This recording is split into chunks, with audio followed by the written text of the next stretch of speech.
ICC ടൂർണമെന്റുകളിൽ അവസാനത്തെ 30 മത്സരങ്ങളിൽ India 2 തവണ മാത്രമാണ് പരാജയപ്പെട്ടത്. 2 മത്സരങ്ങളും നടന്നത് നരേന്ദ്രമോദി സ്റ്റേഡിയത്തിലും. ക്രിക്കറ്റ് ലോകത്തെ ഏറ്റവും വലിയ സ്റ്റേഡിയത്തിൽ കിരീടം നേടിയവരൊക്കെ തകർന്നു വീഴുന്നത് മറ്റൊരു കൗതുകമാണ്. 2023 നവംബർ 19 ഇന്ത്യൻ ക്രിക്കറ്റ് ആരാധകർ ഒരിക്കലും മറക്കാൻ സാധ്യതയില്ല. അന്ന് അഹമ്മദാബാദിലെ നരേന്ദ്രമോദി സ്റ്റേഡിയത്തിൽ നിന്ന് നിറകണ്ണുകളോടെയാണ് ഇന്ത്യൻ ആരാധകർ മടങ്ങിയത്. അതിനുശേഷം ICC ടൂർണമെന്റുകളിൽ തോൽവി അറിയാതുള്ള യാത്രയിലായിരുന്നു ഇന്ത്യൻ സംഘം. പക്ഷേ അതേ സ്റ്റേഡിയത്തിൽ ഇന്ത്യക്ക് വീണ്ടും കാലിടറി. വഴങ്ങിയത് 2020 ലോകകപ്പ് ചരിത്രത്തിലെ ഇന്ത്യയുടെ ഏറ്റവും വലിയ തോൽവി.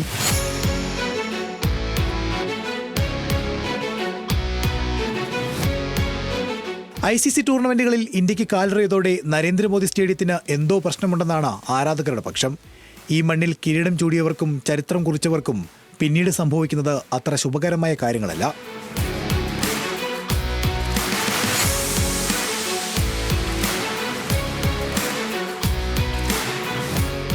കഥ തുടങ്ങുന്നത് ഗുജറാത്ത് ടൈറ്റൻസിൽ നിന്നാണ്.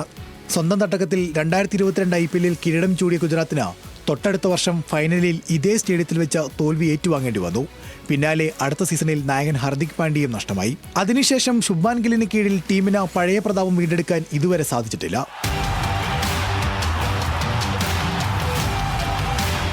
ചെന്നൈ സൂപ്പർ കിങ്സിന്റെ അവസ്ഥയും മറിച്ചില്ല. 2023 അഹമ്മദാബാദിൽ വെച്ച് 5ാം കിരീടം ഉയർത്തിയ CSK പിന്നീട് കണ്ടത് വീഴ്ചകൾ മാത്രം.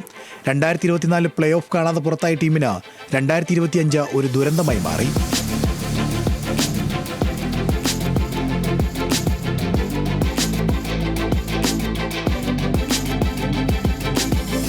IPL ടീമുകൾക്ക് മാത്രമല്ല ലോക ചാമ്പ്യന്മാരായ ഓസ്ട്രേലിയയ്ക്കും പറയാനുണ്ട് തിരിച്ചടികളുടെ കഥ. 2023 ഏകദിന ലോകകപ്പ് സ്വന്തമാക്കിയതിന് പിന്നാലെ ഓസീസിന്റെ കഷ്ടകാലം തുടങ്ങി.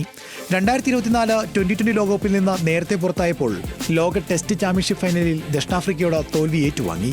പിന്നാലെ ഇത്തവണ 2020 ലോകകപ്പിൽ സിംബാബ്വേയോട് തോറ്റ സൂപ്പർ 8 പോലും കാണാതെ പുറത്ത്. ഏറ്റവും ഒടുവിലത്തേത് റോയൽ ചലഞ്ചേഴ്സ് ബംഗളൂരുവാണ്. 2025 നരേന്ദ്രമോദി സ്റ്റേഡിയത്തിൽ വെച്ച് കന്നി IPL കിരീടം ചൂടിയ RCBക്ക് നേരിടേണ്ടി വന്നത് ആരാധകരുടെ ജീവൻ കവർന്ന ദുരന്തം.